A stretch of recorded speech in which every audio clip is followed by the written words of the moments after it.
네, 안녕하십니까. 상클 캡틴입니다. 저는 어젯밤에 늦게 상하이로 돌아와서 오늘 10시부터 정오 무렵까지 이어진 재정부의 재정정책의 역주기 조정 강화하고 발전 촉진 관련한 기자회견을 보고 오늘 오후에 지금 속보로 정리를 하고 있습니다.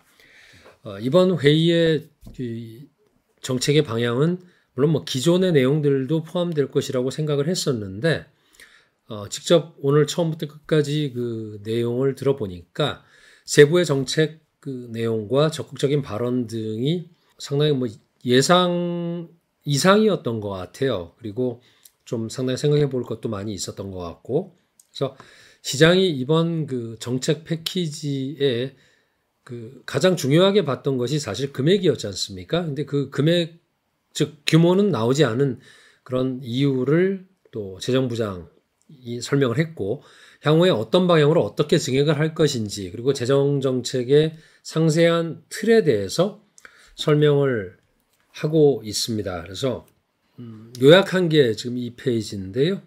성장의 안정화 관련 종합대책이다. 그래서 증대정책이 4개 있고 알파가 있다. 증대하는 정책은 지방정부의 부채 해결이 있고, 또 국유 대형은행의 티어1 핵심 자본의 보충을 지원하겠다 해서 특별국채 발행을 하겠다고 한 것이고, 부동산 시장의 하락을 방어하고 안정 회복을 지원한다. 그리고 민생 지원을 강화하겠다. 역주기 조절 정책으로는 국채를 추가로 발행하고 적자율을 확대하는 등의 정책에 대한 심도 있는 연구가 진행 중이다. 오늘 기자회견 전반부에 람프한 부장이 발언을 했었고, 그것을 요약한 내용인데요. 재정 수지 균형을 맞추고 올해 예산 목표를 달성할 수 있다.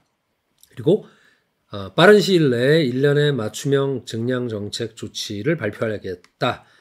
중앙의 재정은 상당히 차입할 여력과 또 적자 확대의 여력이 있다. 그러니 걱정하지 말라. 이런 자신감의 표현이었던 것 같고, 그러면 이제 여력을 가지고 또는 적자를 내서 뭘 할 거냐? 주민의 소득 기대를 개선하고 소비 잠재력을 자극하고, 또 중앙 재정이 지방의 부족한 부분을 메꾸는 그런 지원을 할 것이다. 그 대신 제대로 관리하겠다. 이게 이제 그 부장의 요약된 발언이었고요. 그 뒤로부터는 이제 세부 사항이 나오기 시작합니다. 그래서 지방정부 부채 문제인데, 제가 오늘 그 회의에서 받은 느낌은 지방정부 부채 해결을 위한 가장 강력한 정책이 추진이 된다고 강조한 그 워딩부터 이게 좀 다르다 생각을 했는데, 그냥 제가 받은 느낌은 4가지 정책 중에서 제일 중요한 정책이 지방의 잠재적 부채 해결인 것 같았습니다. 그래서 결국 중요할 수밖에 없고요. 왜냐하면 그렇게 오랜 동안 국내외적으로 많은 그 문제를 제기했던 지방정부의 부채 리스크를 어떻게 해결하는지를 사실 우리는 과정을 사실 많이 보지는 않아요. 사실 제가 이번에 서울에서도 느낀 게 그냥 문제 제기, 문제의 정태적으로 그냥 보는 그런 건데, 이쪽에서는 계속 동태적으로 지금 해결을 하고 있기 때문에 이 시간이 가면서 해결을 하는 부분이 굉장히 많은데, 그 중에 하나가 이 지방정부 부채인 것도 같습니다. 그래서 이 과정은 진행되고 있고, 그리고 결과는 기다려봐야 되지만, 어쨌건 방향성에 있어서는 이런 부채를 계속 해결해 나가는 그런 방향은 지금도 꾸준히 이어지고 있다. 몇 년 전부터.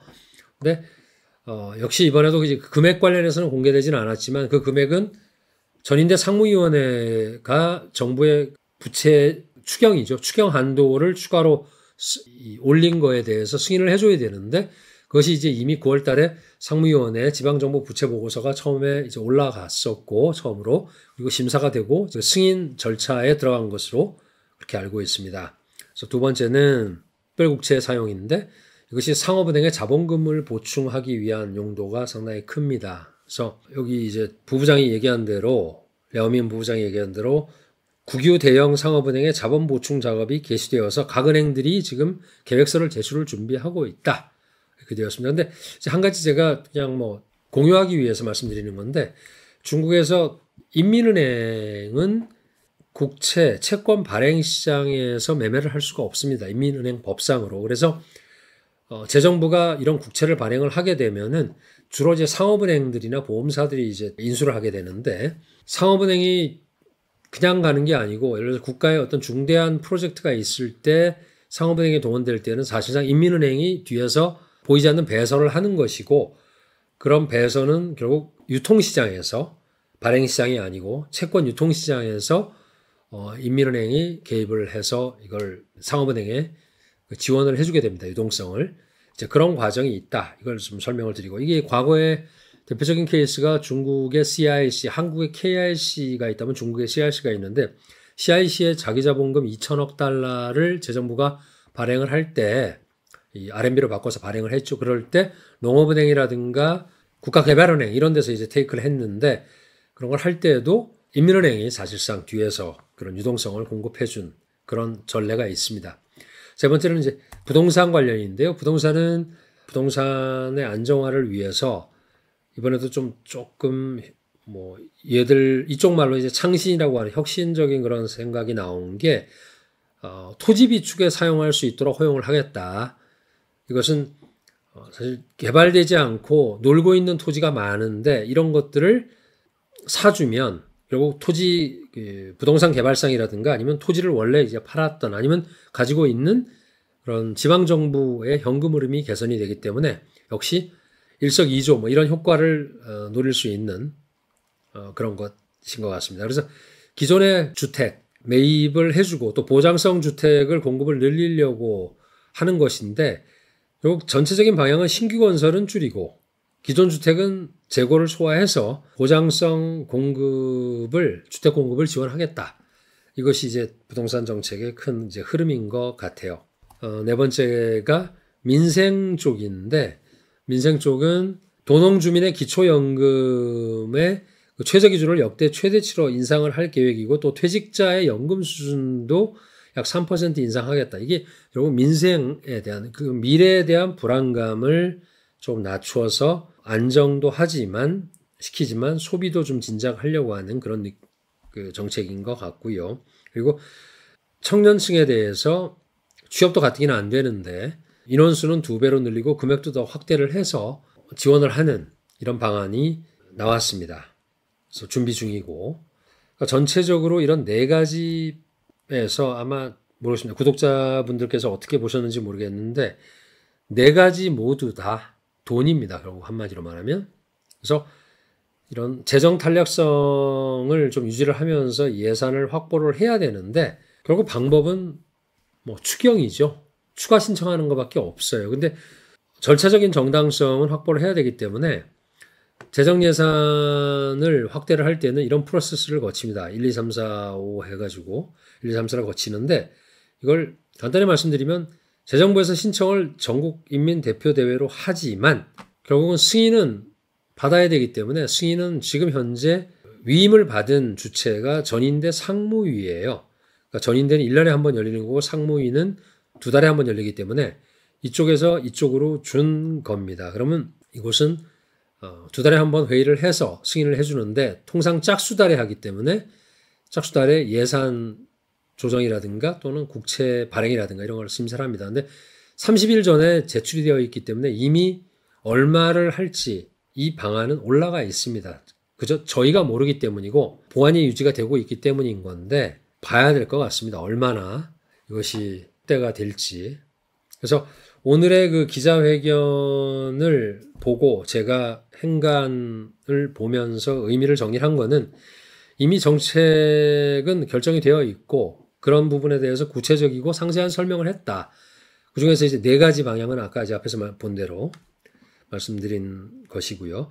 또 단기간에 추가 정책이 더 있을 것이고 더 많은 부채를 중앙정부가 짊어질 공간이 있다는 그런 자신감을 피력했고 또 장기적으로는 당연히 중앙은행이 더 많은 부채를 감당을 하겠다는 점을 분명히 말을 했습니다. 그래서 전반적으로는 자세히 설명을 해서 경제와 시장의 안정과 회복을 유도하고 또 시장 참여자들의 신뢰를 제고하려는 노력을 오늘 했었던 것 같고요.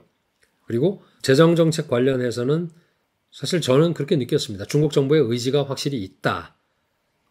그것이 수치로 확인이 되려면은 법적인 절차적 정당성을 거친 전인대가 끝나고 나는 10월 말 정도, 늦으면 11월 초까지도 지연될 수 있겠지만 어쨌건 그렇게 될 것 같고, 하지만 금액의 제시는 없었다. 이것이 이제 아쉬워서 오늘의 어떤 언론 매체 중에서 이제 외부 매체를 보니까, 해외 매체를 보니까 그 부분에 대해서 조금 부정적으로 보는 시각도 있는 것 같습니다. 해석의 영역이기 때문에 그건 인정할 수밖에 없고요. 그리고 하지만 이제 그런 행간이라든가 의미라든가 이런 부분을 제대로 캐치를 하는 기관이라 그러면 추정을 해서 예측을 할 수 있는 그런 더 많은 지침이나 방향 또는 참조치는 오늘 나왔던 것 같습니다. 그래서 그런지 아까 SNS로 들어온 자료를 하나 봤더니 증권사 중에서 중국 증권사입니다. 예측을 한 곳에서는 금액으로 환산을 한다 그러면 한 5조 RMB 정도 될 것 같다. 이 정도 얘기를 했는데 이게 낙관적인지 어떤지에 대해서는 세부 조항이 없었기 때문에 저도 잘 모르겠습니다. 어쨌건 오늘 전반적으로 설명한 부분에 있어서는 지난번 그 발개위에 설명될 때보다는 훨씬 더 가점을 줄 수 있을 것 같습니다. 하지만 여전히 수치가 나오지 않은 부분은 좀 더 기다려 봐야 되겠다. 이런 생각을 하게 됐고요. 제가 이번에 이제 서울을 개인적인 일도 있고 해서 한 열흘 정도 들어갔었고 어제 이제 돌아와서 오늘 이쪽 부분을 정리하면서 제가 느낀 게 제가 굉장히 좀 젊어진 것 같아요. 그러니까 한 20년 전으로 돌아가서 그 실무자처럼 모든 거에 대해서 모든 정보를 직접 좀 파악을 해보고 사실 이제 회사 생활할 때는 간략하게 브리프된 그런 내용들만 봤기 때문에 이렇게 상세히 보지는 않았었는데 이게 참 좋은 것 같습니다. 그래서 저희 상하이 클래스는 여러분들 동반자분들의 현지에 있는 로컬에 있는 교두보로서 또 제일 빠른 시간에 이런 정보들을 정리를 해서 알려드리는 그런 역할도 충실히 해야 될 것 같습니다. 또 이게 또 의미도 있고요. 제가 말씀드리고 싶은 건 어쨌건 많은 응원과 또 많은 구독을 부탁드리면서 오늘 내용은 마치도록 하겠습니다. 감사합니다.